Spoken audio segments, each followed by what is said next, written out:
It's the movie that taught us that true love means storming castles, sword fighting Spaniards, and occasionally surviving rodents of an unusual size. If you've never seen the movie, first of all, like, what are you doing with your life? Living under a rock, Yeah, for sure. second, buckle up. It's one of those rare flicks that's an equal part fairy tale, comedy, swashbuckler, and meta commentary on storytelling itself. I love it. Adapted from the book. Look at that. It was a book in Battle of the Books for my son's class last year, so he and I got to read it together. And yeah, William Goldman, who wrote the script, my copy has this really cool map in the middle of it. Yeah, let's see that. Pull that out. Discovered isn't that?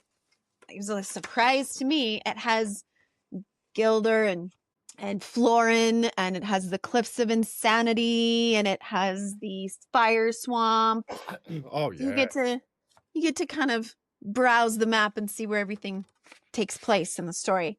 That's an incredible looking book right there. So here's the deal. The Princess Bride came out in 1987. Directed by Rob Reiner. Same guy that gave us, this is Spinal Tap, North, that we just talked about, and all the way to Stand By Me and Misery. So huge range, hell of a storyteller. Basically, he is the best storyteller, I think, one of all time. This is a love letter to adventure stories. Like, that's what I think it is. It's a love letter to the adventure stories that we all grew up with. You know, you could go out and say, this is the new Odyssey. You know, like, it's one of those, I think, a big adventure for the whole thing. And it starts off in that room with a sick kid. Yeah, which, I mean, I think that's a perfect segue into the story of it, too. It was written for William Goldman's daughters. And I think for people that maybe wouldn't have given this movie or this story a chance in the past, the little boy played by Fred Savage in the movie, saying like, oh, is there going to be kissing in this? And the grandpa is trying to build it up, trying to encourage him to give it a chance. And he's like, yeah, it's a love story, but it's also, you know, sword fights and exciting adventures and a six-fingered man. And, you know, all these things are going to be in this story. And it's kind of like, almost as if that was Rob Reiner saying that to the audiences and the critics that were like, what is this? Is this a kid's movie? Is this a comedy? Is it a romance? What are we watching? And Rob Reiner's like, hey, give it a chance. There's romance. There's shrieking eels. There's like, come on, just give it a chance. Right. It was the best way to show that he was self-aware, you know? It's a movie that's self-aware of what it is. It's funny, but still heartfelt. Like, and it comes across right there in the opening scene, just like you said. I love that. That's hard to do. That's really hard to do in a movie that you really don't know what it is. Like, that's fun. Yeah. They set the tone right from the beginning. Yeah. Who is that? Fred Savage there in the beginning? Yeah. Yeah. Kind of dates the movie a little bit in that it's a modern, you know, opening and beginning encapsulated by this grandpa telling the boy a story. So you see a little of that 80s video games. You see there's a Spinal Tap cap in the scene somewhere. So look for that little Easter egg. So yeah, other than that, it's a timeless film. I mean, it goes into a fantasy land that's a fantasy place. We're not told exactly what time period it is or where the setting is exactly. We can kind of decipher it. But other than those front and ending parts with Fred Savage, it's a timeless story, right? Yeah, it really is. It came out too in the time I would remember. You wouldn't. But there's a lot of these movies that hit right about now in the 80s that were, to me, legends, classics, you know. And The Princess Bride, though, still stands out above all of them to me. I don't know what it is. I think it is the quotable lines and the big characters. Everybody played their role to the perfect T, really, because, you know, nobody, sure, they all stood out, but nobody was like outdoing the other one. I don't know how to really put that into any Yeah. better words than that, but they didn't. They The didn't try. ensemble cast of it, I think that what really shone through, and I think why people love this movie so much, and in all the documentaries and interviews I've ever seen since, you really feel the genuine love that the cast had for each other, and I think that's what shines through in their performance. So, one of my favorite stories from behind the scenes was there was a moment when Rob Reiner was kind of feeling despair in filming it because he wasn't sure it was working. He Mm, was, he was kind of nervous about like, is what I want this to look like coming across? I don't know if we're clicking. I don't know if it's coming together. And a little bit worried about what he was hearing from people, which was like, what is this? What are you making? What genre does this movie fall under? And so I think that was getting to him. And yeah, it's nice to know that a genius like Rob Reiner, like somebody who's made so many incredible things, had a moment like this too. Cause we all get that way where we're like, what am I even doing? Is anything I want happening? Am I a failure? And he had this moment where he actually went off and kind of sat by himself and he like put his head in his hands and he was like, I don't know. I don't know if this is working. And it was Andre the Giant, which you'll see this in a lot of stories behind the scenes. He was the one that came and sat next to him and said, this is good because we're good. mm, This is working because we're working. And the cast was put together all in the same hotel. It was kind of like camp. They all got to know each other. They all got to be really good friends. They love each other to this day. So I think that is it. I think it's the chemistry that shines through in their performance. What do you think? absolutely. Because here's the thing: The Princess Bride should not work. It just shouldn't. It's a fairy tale spoof that's also sincere. It's like it doesn't make Mhm. sense. It contradicts itself and all this, but it is the comedy, romance, action, meta narrative. All of that comes together, and it goes back to what Andre said. They're good. All the cast Mhm. is good, so it made it good. All those Yeah. things come together. But if one of those is not working, then that movie still it just doesn't work. On paper, this movie should not work. It shouldn't. Yeah. It didn't. It didn't. Let's just be real. The movie bombed at the box office. Like it was awful. It Yeah. Not a right out the gate hit. Not a but first weekend hit for sure. as tons of movies that become much loved, it became a cult Cult classic. Like classic. that's what it Yeah. did. It got it to cult status. And now we're talking about it, what, 35 years later. So is Mm. it 35 or 40? However long. 35 years later. Yeah. Yeah. Amazing. And like you But yeah, said, we quoted especially movies, and I mean other movies and people's situations, weddings comes up a lot because of the wedding scene in it, which is always hilarious. I love the guy that plays the king, who's like, oh yeah. "That's nice, dear." He's one of my favorites. Now, speaking of weddings, Mm. you yesterday on the show mentioned that you had an old wedding video that you spliced in some footage from. Well, let me just tell you something. Don't let don't let old Just Blane here know that something's floating around out there because I happen to get myself a copy of. Have you seen this? Oh my goodness. So I've got the copy of the wedding DVD. Look at that young Coco and her husband Matt. Yeah. Hold on, Yeah. let me open the case up. 19 years old. 21 Look years at ago. There it look at is. That's this. my wedding video. I got it right here. It's in my hand. Now, I have taken the liberty. Just know that you'll get a gift out of this because you'll get a digitized copy of your wedding video now. Mm. I uploaded it to YouTube last night, so the whole world, it's out there for the whole world now.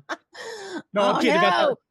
no. I'm kidding about that part. But I want to show you what I found in here because you weren't kidding. You really did put the Princess Bride into the wedding video. But this was like, you're gonna have to tell us a backstory after we watch this because this is wild to me. I couldn't figure out what was going on. Sweetie and Buttercup knew they were safe. A wave of love swept over them. And as they reached for each other, What? What? now it's kissing again. You don't want to hear that. I I don't mind so much. Okay.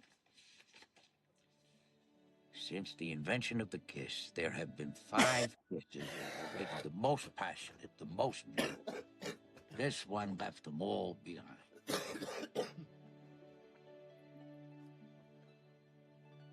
The end. There it is. Yep, that was in our wedding video. That was our videographer. And I can't even remember his name. It's been so long. But in the package that we bought for our wedding, we were allowed to do an interview and, the slideshow that everybody played at the reception that was really popular in the 2000s. And I don't know if people still do that, but yeah. And then we could do a little movie. So we got to stretch our acting a little bit. I have done acting. I'm in plays since I was a kid, but Matt got to stretch his acting abilities, and he is not one to be on camera, and he is not one to try to do some acting. I think it's hilarious that it says that in the history of kisses, there's never been, when really it was actually a very awkward, we don't like kissing in front of people, and we're being filmed. So we were like, I was going to say, I don't think I've ever seen you kiss until this video. Yeah, we don't do that in front of people ever. My parents had never seen us kiss. In 5 years we dated, they never seen us kiss until our wedding day. So that just goes to show you what. I got to tell you, you don't look very witchy here either. No. I was hiding my witchiness back then. I was in the closet. I was in the witch closet. So that's fine. But yeah, what Princess Bride right there in our wedding video. I mean, we decided not to go with the usual, what you usually find in weddings. We took a slice out of a different part and plopped it in that wedding video there, but feel like it was fantastic. Now, your wedding had a bit of Princess Bride's pizzazz in it, and I happened to have a little video that your wife sent in of your wedding. What is this? What is happening? Mm-hmm. There's footage of this? Yeah. Marriage. Marriage. What brings us together today? Love. True love. Oh my gosh. I can't believe you felt. I didn't even know that I had a video of my wedding. How'd you get that? Okay. I'm sorry about that. It pays to be friends with your wife. And I don't know if listeners and watchers out there can tell, one of those people you just saw was Blaine. One of the people. Yeah, it was. Figure out which is which. And I'm going to tell you the story. We were out in the middle of nowhere, Utah. That's where we got married, up in there, and it was beautiful. That's my brother-in-law. And that's how he kicked off. Yeah. So, I mean, obviously a cult classic quoted movie. You're going to put it in.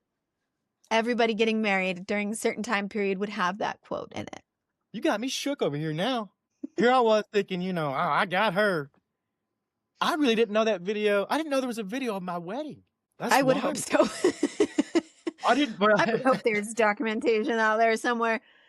All right, so sounds like the husband, right? I have no clue if there's a video. It's like, did we have a videographer at the wedding? I don't know. Well, good pays to be friends with your wife. We got that. But going back to some performances in this movie.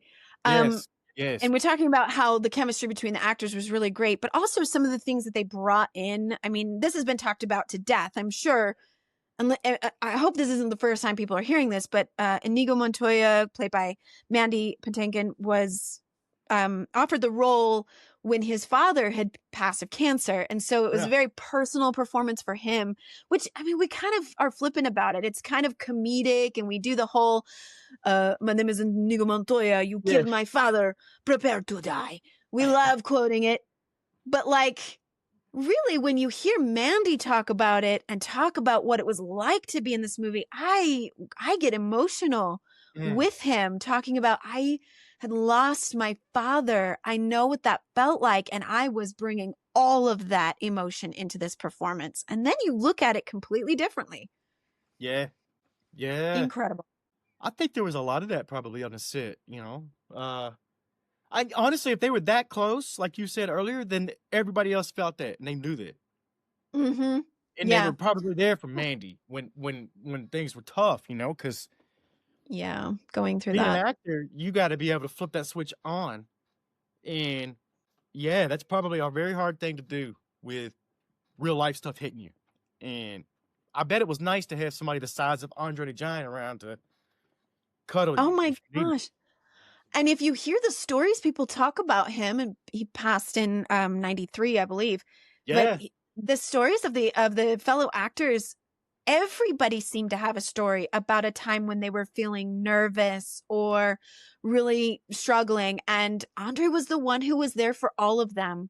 Robin Wright plays Buttercup, talked about during the Cliffs of Insanity scene. She was getting nervous, and he put his hand on her head and calmed her down.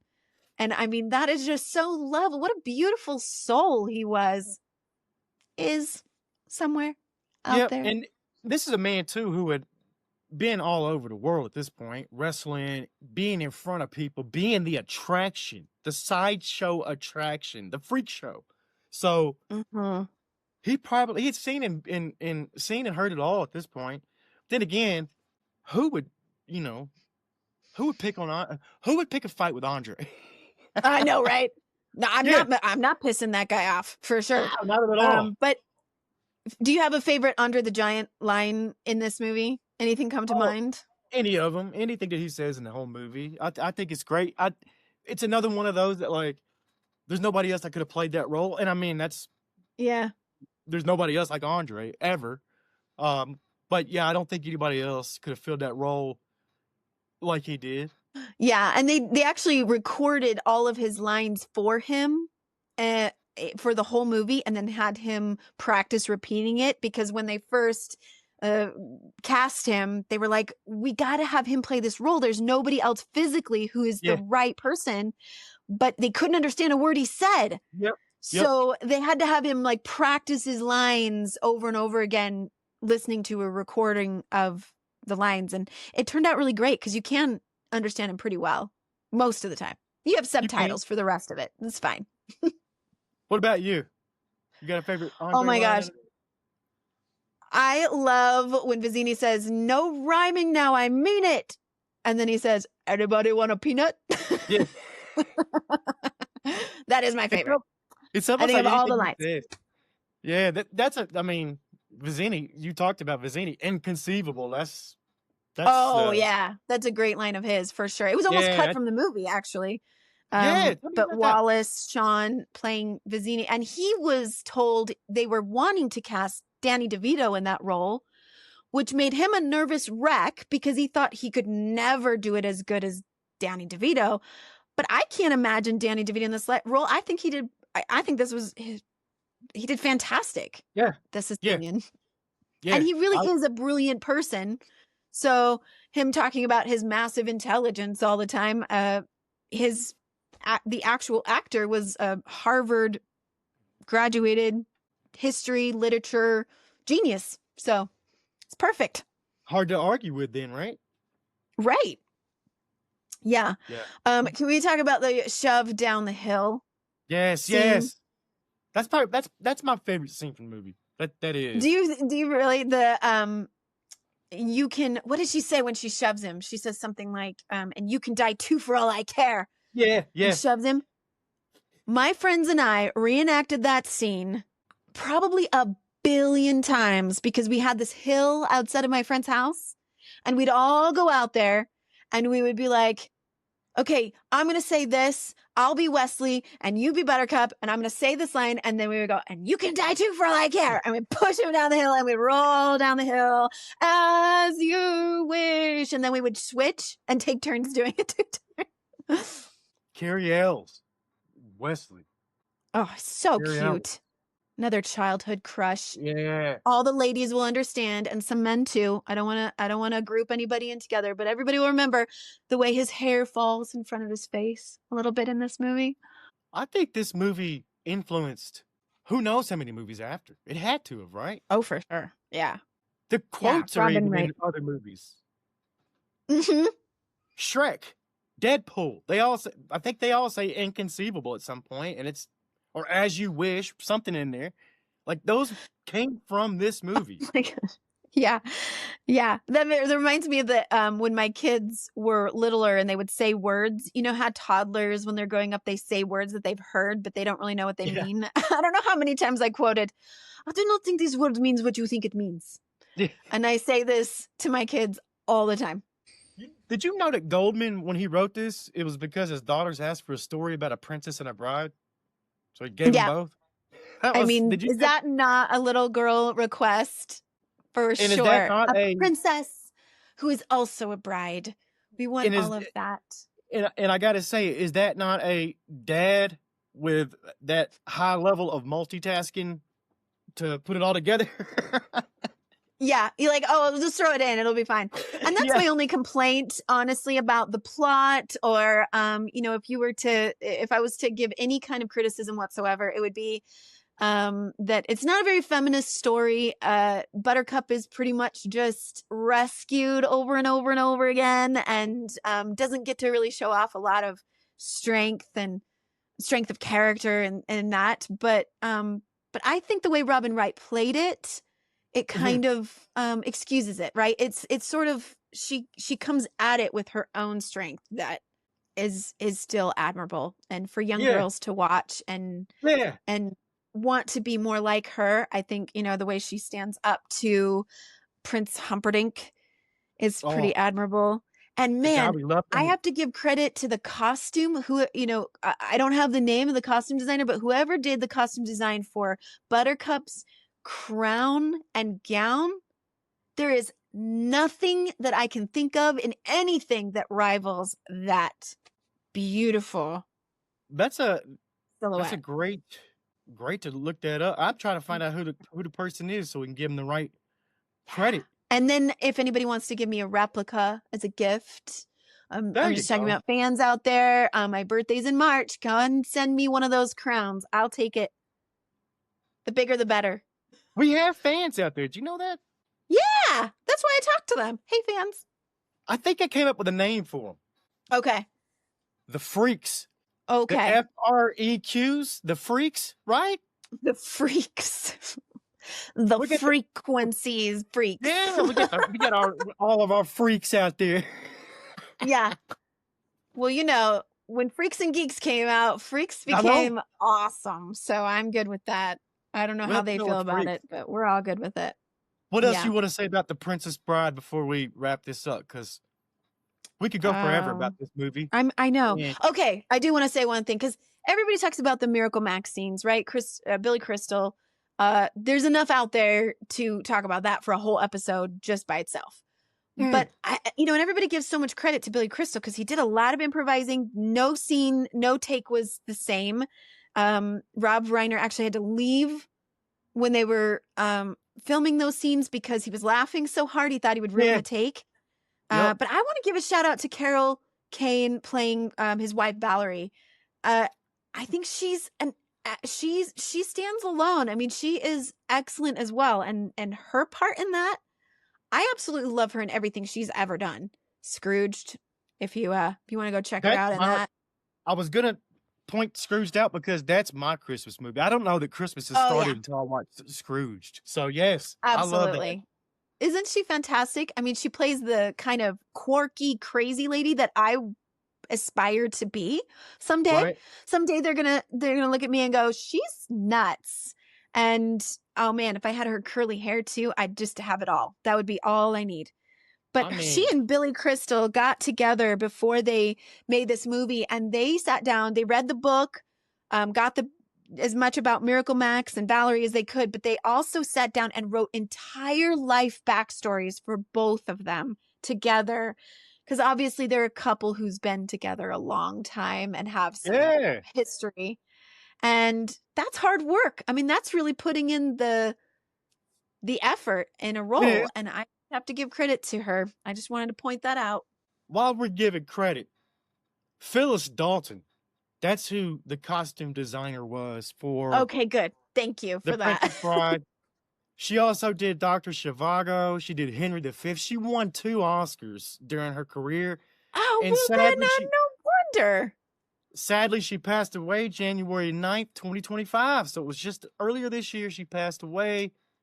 Phyllis Dalton, though, we're going to pay our respects right now because, yeah, once again, incredible career, but also incredible work on this movie, The Princess Bride. Yeah, there you Incredible. go. Yeah, I had no idea what what her other films were, but definitely deserves all of that. And R.I.P. to her and Rob Reiner, and our tribute to them in this episode today. That's right. That's right. I got nothing else to say about The Princess Bride.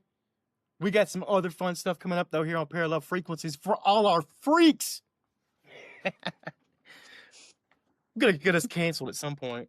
If it can happen, it's gonna happen. You know what? We might get famous for being canceled. All right, oh, you might get famous for this right here. Look at this, though. Yeah. We got the DVD that I dug up from the dark webs. I'm not gonna do that again, though, because you got me back. But what a wild Taste of your own medicine, right there. I'm still shook up about that, but that's all good. Rob Reiner, rest in peace.